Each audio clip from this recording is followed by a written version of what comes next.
Boa tarde, meus alunos. Vamos dar continuidade ao conteúdo já visto lá na sala de aula, para a gente poder preparar o caminho para um conteúdo novo. E o 2, ou seja, a dinâmica da natureza e as paisagens terrestres. Lembram-se quando eu disse para vocês que a natureza, através das suas forças internas e externas, modifica e transforma a superfície do planeta, fazendo com que nós tenhamos uma grande mudança por essas mesmas forças. Da dinâmica interna da Terra e aquelas forças que vêm do nosso subsolo e, consequentemente, mudam o relevo, a superfície do nosso. Estamos falando do vulcanismo, estamos falando dos terremotos ou o tectonismo, vocês lembram que eu comentei esse nome em sala de aula também, e estamos falando das falhas e dobras. Ao falar, nos vem a figura de um vulcão.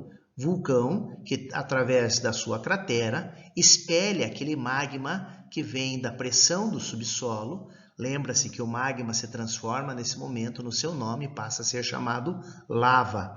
Além disso, nós temos também os chamados materiais piroclásticos. Materiais piroclásticos que são divididos entre as bombas vulcânicas e as cinzas vulcânicas, que nós abordamos e está bem descrito lá na página 374 da apostila. Além disso, nós temos terremotos ou o tectonismo, que nada mais são que o encontro entre placas tectônicas, o atrito entre elas ou seu afastamento.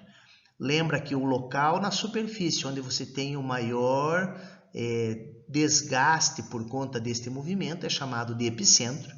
E lá no subsolo, lá no foco onde acontece o atrito entre as placas tectônicas, nós vamos chamar de hipocentro.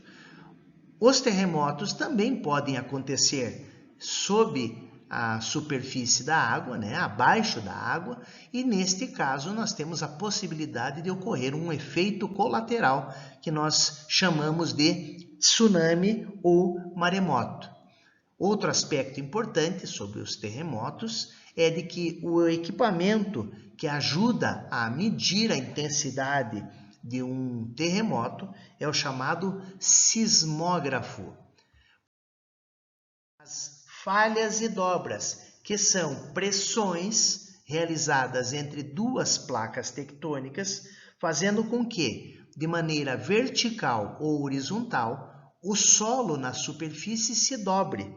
E se dobrando, as falhas, que nós também podemos chamar de fraturas, que acontecem em pedras de natureza mais rígida, ajudam a formar principalmente escarpas e planaltos. Já quando nós falamos de dobras, nós estamos falando de movimentos das placas tectônicas em rochas menos resistentes. E nesse caso, um dos efeitos muito conhecidos desse movimento é a formação de cadeias montanhosas. E aí eu cito como exemplo os Andes e o Himalaia. Agora, os elementos da dinâmica externa que ajudam a modificar a paisagem, nós estamos falando de elementos que não precisam obrigatoriamente, não estão vinculados a movimentos que venham do subsolo.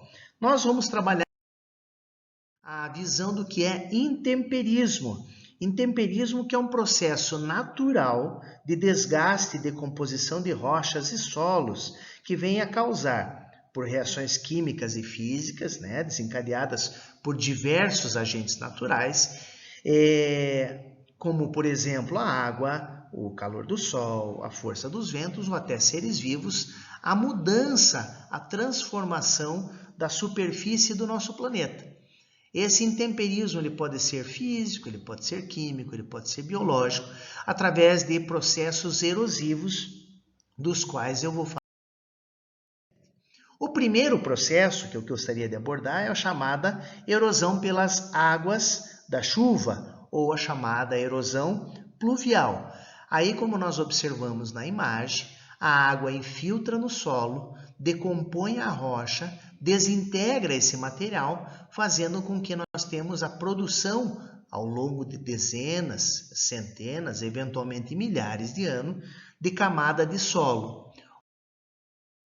chamado de pedogênese, que é o nome atribuído à formação dos solos, né, a partir da degradação ou da composição das rochas. Essa origem, essa formação do solo, que é estudado aí na pedologia, trata basicamente do processo erosivo que nós... Olha outro modelo de erosão pela chuva. Você tem aí uma desagregação do solo, você movimenta o solo por conta da chuva e, consequentemente, você altera a paisagem. A erosão é a chamada erosão dos rios ou erosão fluvial, como na imagem que nós estamos vendo. O rio acaba desgastando a rocha, é lógico, isso acontece numa rocha mais porosa, fazendo com que o processo erosivo também ajude a modificar a estrutura da...